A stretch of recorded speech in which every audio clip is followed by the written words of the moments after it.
Hay una pregunta que a todos nos han hecho. Una pregunta tan simple que parece el cimiento del mundo. ¿Quién es tu mamá? ¿Quién es tu papá? Respondemos sin pensar.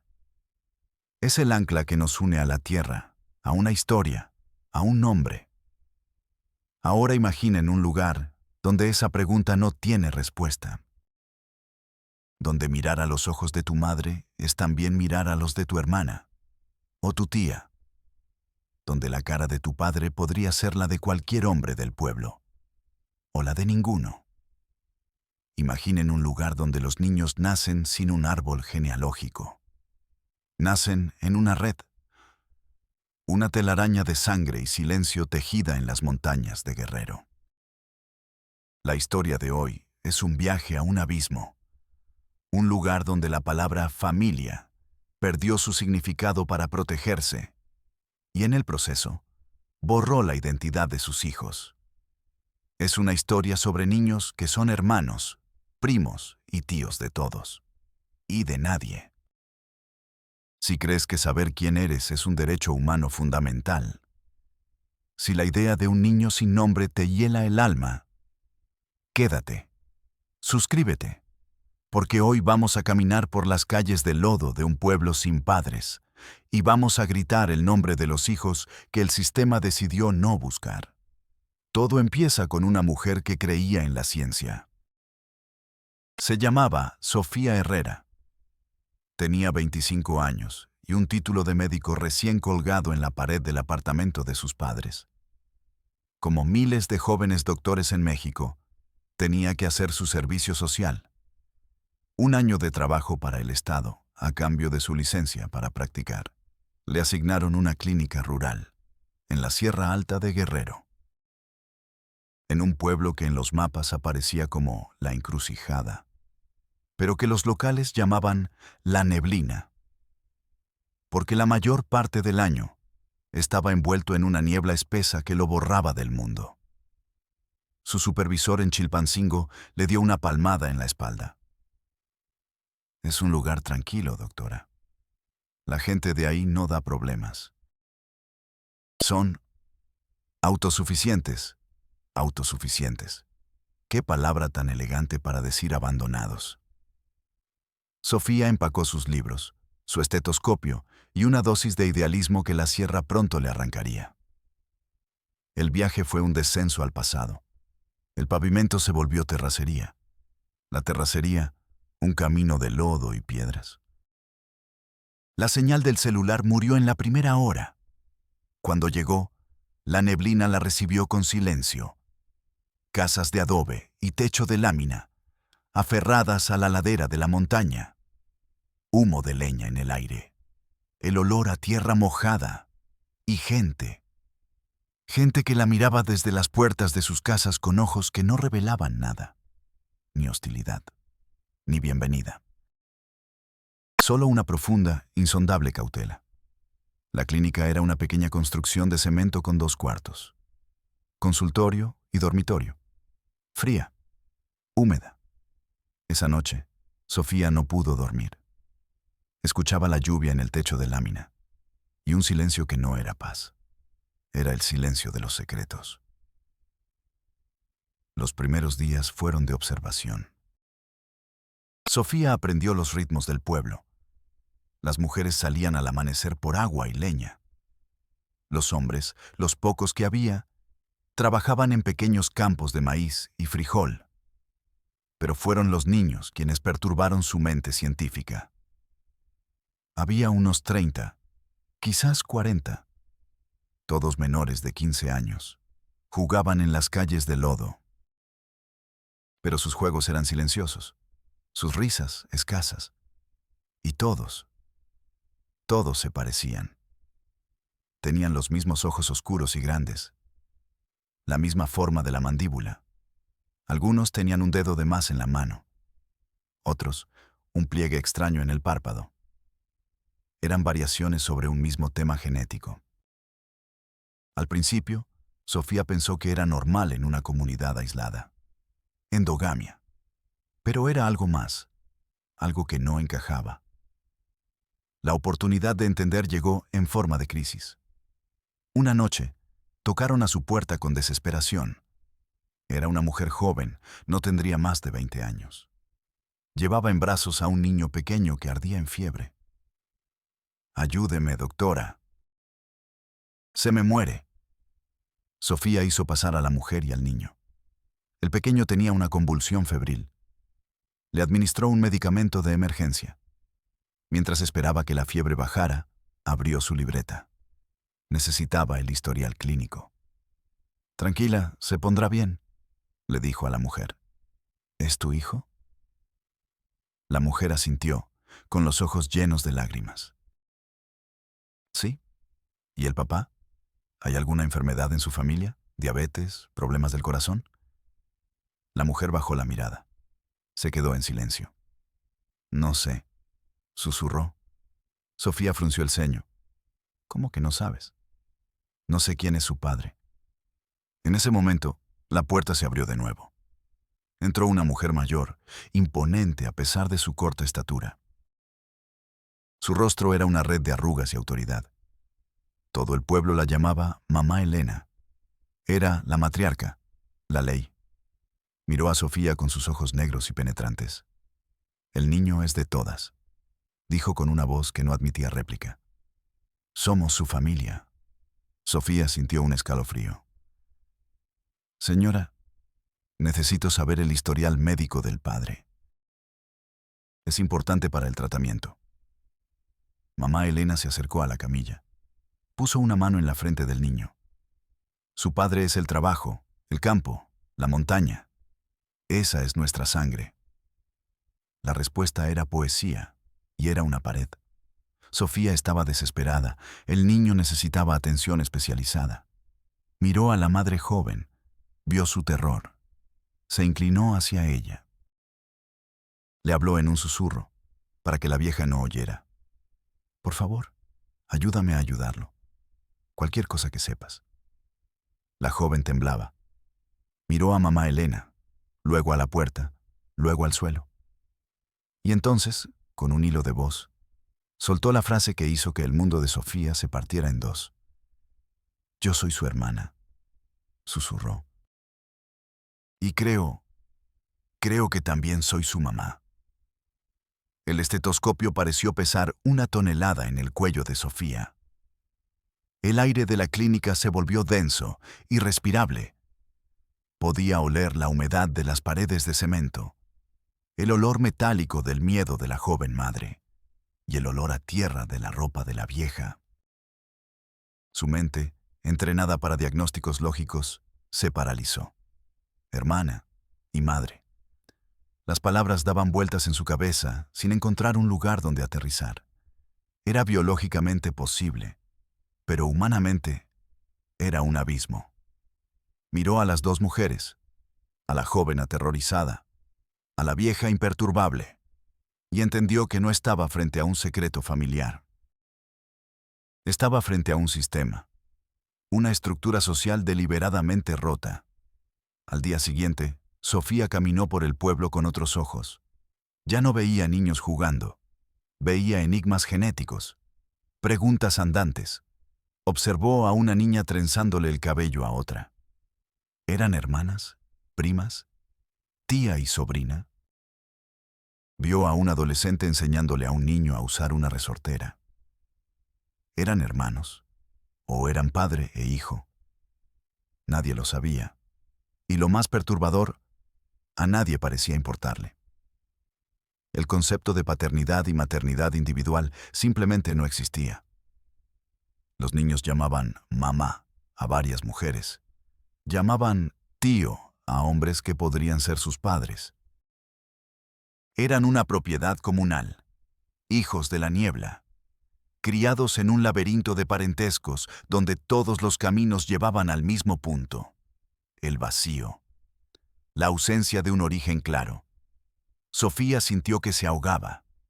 No era solo incesto, era la aniquilación sistemática de la identidad. Un crimen silencioso cometido contra 40 niños que ni siquiera sabían que eran víctimas. Porque para ser víctima, primero tienes que saber que te han robado algo. Y a ellos les habían robado el derecho a la primera pregunta. ¿Quién soy? Zack. ¿Cómo se construye un infierno así, con las mejores intenciones? La comunidad de la Neblina fue fundada 50 años atrás, por un puñado de familias que huían de la violencia de los caciques en la costa. Buscaban un refugio, un lugar donde nadie los encontrara. Y lo encontraron. Su líder era un hombre carismático y roto. Se llamaba Josué. Había visto a su propia familia destruida por el egoísmo y las disputas de sangre, y desarrolló una filosofía radical, una teología de la supervivencia. Predicaba que el apego a la familia nuclear, al mi hijo, mi esposa, era la raíz de todo mal.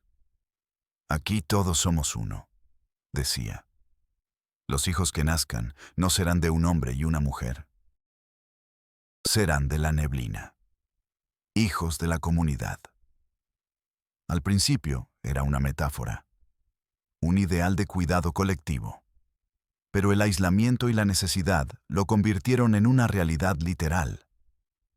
Los hombres tenían que irse por meses, a veces años, a trabajar a los campos de Sinaloa o a Estados Unidos. En el pueblo quedaban las mujeres y los niños. Las líneas empezaron a borrarse por necesidad. Una mujer amamantaba al hijo de su hermana ausente. Una abuela criaba a sus nietos como si fueran sus propios hijos. Mamá Elena, la esposa de Josué, fue la arquitecta de este nuevo orden. Fue ella quien decretó que las relaciones no debían seguir las viejas reglas.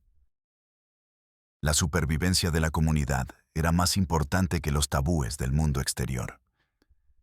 El primer nacimiento de una unión prohibida fue celebrado, no como un pecado, sino como el primer fruto verdadero de la comunidad.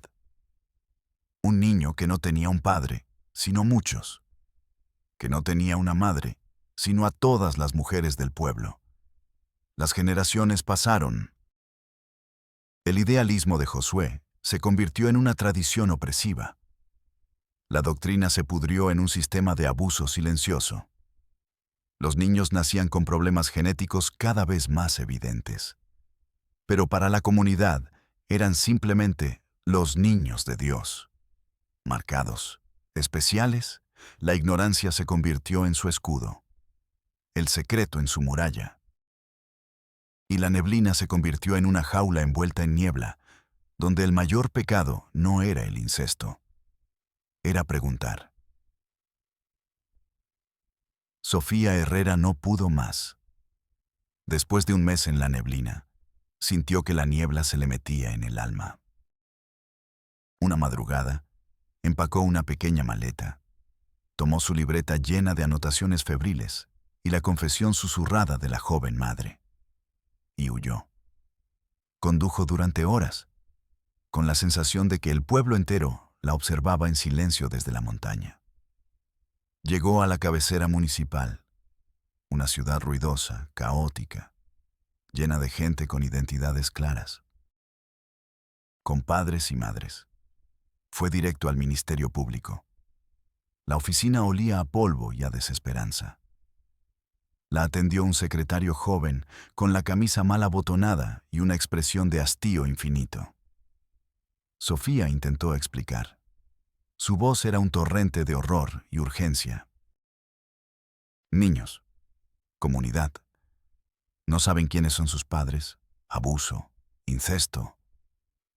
El secretario escuchaba mientras ordenaba unos papeles con una lentitud exasperante. Cuando Sofía terminó, él levantó la vista por primera vez. «A ver, doctora», dijo, como si le hablara a una niña. «¿Tiene usted una denuncia firmada? ¿Nombres completos de las víctimas y los agresores? ¿Actas de nacimiento? No.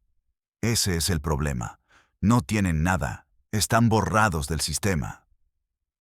El secretario suspiró. Se recostó en su silla. «Mire, si no hay una víctima que se reconozca como víctima y denuncie a un agresor específico, no hay delito que perseguir».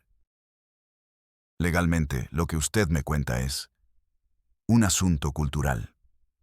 Cultural. La palabra resonó en la cabeza de Sofía como un insulto. ¿Me está diciendo que no van a hacer nada? Puede levantar un acta de hechos, ofreció él, empujándole un formulario. Formato A7. Declaración informativa. Pero le soy sincero, sin pruebas. Eso se va a ir al archivo. El archivo. El cementerio de las historias incómodas. Sofía sintió que el suelo se abría bajo sus pies. Estaba en el corazón del sistema de justicia. Y el sistema le estaba pidiendo que llenara un papel para archivar el horror. Salió de allí sintiendo náuseas. Recordó que existía el DIF, la Institución para la Protección de la Familia. Quizás ellos. La recibió una supervisora, una mujer de unos 50 años, con aspecto competente y una mirada triste. Escuchó toda la historia de Sofía sin interrumpir. Por un momento, Sofía sintió esperanza. Al terminar, la mujer negó lentamente con la cabeza. Doctora, lo que describe es una de las peores cosas que he oído en 30 años de carrera. Entonces, ayúdeme. Zrenia, suplicó Sofía. Para que nosotros podamos intervenir, explicó la supervisora con una calma terrible. Necesitamos una orden de un juez. Y un juez no nos dará una orden para entrar en una comunidad indígena y llevar a cabo pruebas de ADN masivas basándonos en un solo testimonio. Sería un escándalo político y de derechos humanos. ¿Y los derechos humanos de esos niños? ¿Su derecho a la identidad? La supervisora la miró con genuina compasión. El sistema no está hecho para resolver estos problemas, doctora. Está hecho para no crearlos. Intervenir ahí sería abrir una caja de Pandora. ¿Qué hacemos con los niños? ¿Los separamos de las únicas familias que conocen?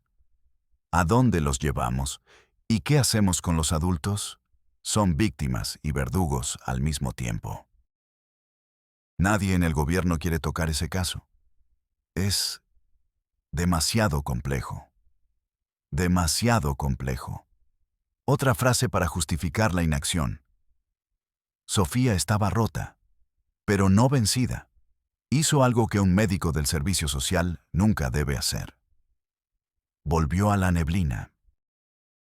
Con la excusa de una campaña de vacunación, se las ingenió para tomar una muestra de saliva del niño que había atendido y de su joven madre hermana.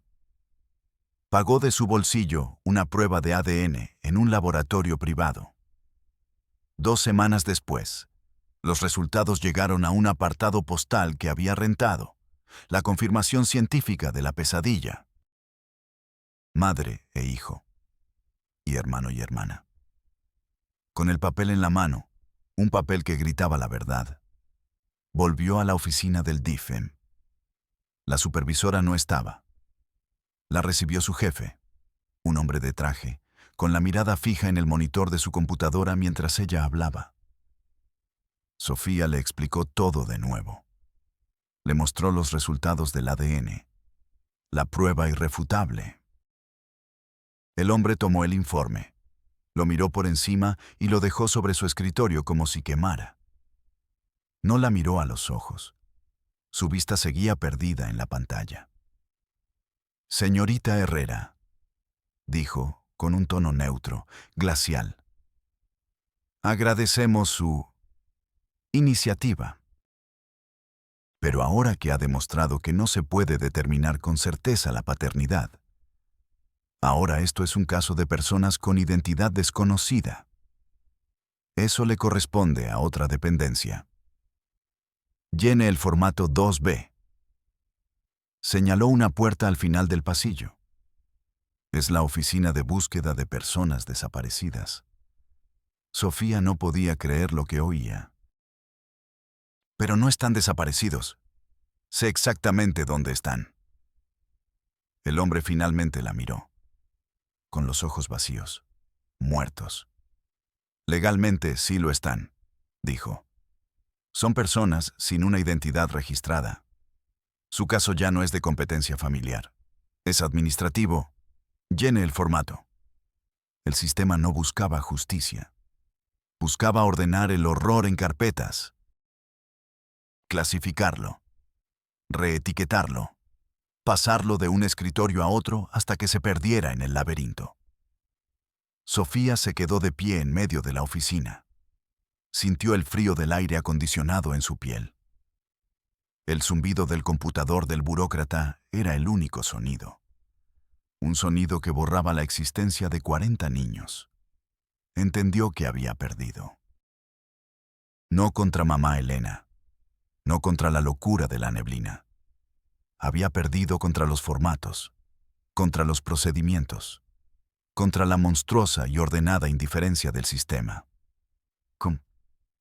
La historia de Sofía Herrera termina como empiezan las pesadillas, con una llamada telefónica.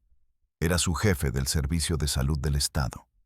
Su voz era amable y filosa como una navaja. Doctora Herrera, hemos recibido informes de su activismo. Le recomiendo encarecidamente que se concentre en su trabajo clínico. Le quedan 2 meses de servicio. Termínelos en paz, obtenga su licencia y olvide este asunto de la neblina. Hizo una pausa. Guerrero es un estado pequeño. Sería una lástima que una doctora joven y prometedora no pudiera encontrar trabajo en ningún hospital por meterse donde no la llaman. Era una amenaza, envilecida en un consejo paternal. Y Sofía se quebró. Tenía 25 años, una carrera por delante, y todo el peso de un sistema diseñado para aplastar a gente como ella.